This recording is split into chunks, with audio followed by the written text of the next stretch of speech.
Magandang araw mga kaibigan. Paano nga ba kumuha ng Taxpayer's Identification Number sa Bureau of Internal Revenue?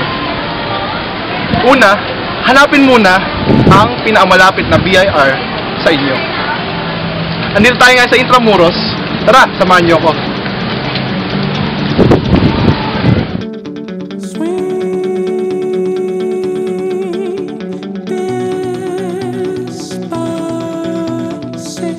Magandang araw mga kaibigan. Narito po tayo sa harap ng kawanihan ng Rentas Internas. Bakit nga ba tayo nandito, Nikki? Andito po tayo para sa processing ng application ng Taxpayer Identification Number. Tara, pasok tayo. Paano nga ba tayo makakuha ng PIN number? First step, isubmit ang nag-fill up BIR form.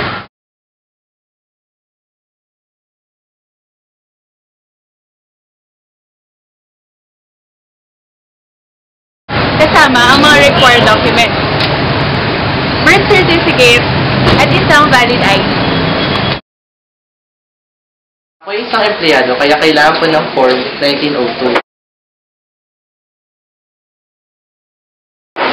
Dapat mahalagang makilapan ng aking employer ang Part 5, Employer's Information, para ma-issuehan ako ng PIN.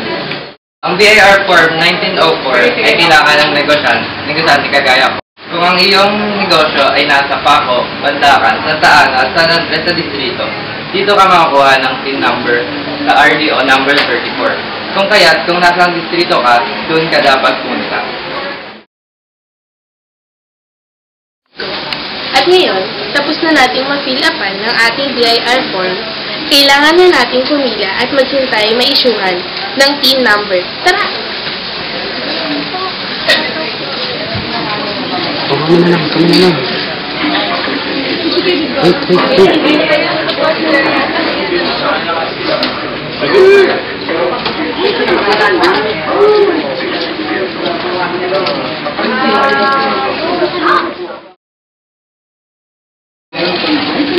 At ngayon, tinawag na ang aking number. Punta lang ako doon na ipasa ang aking form at ma-issuehan ng PIN number. Dapat nakila ka na. Di ba, pag nag-check na to, at dito ang company, i-issue na namin yun, i-issue na yung PIN.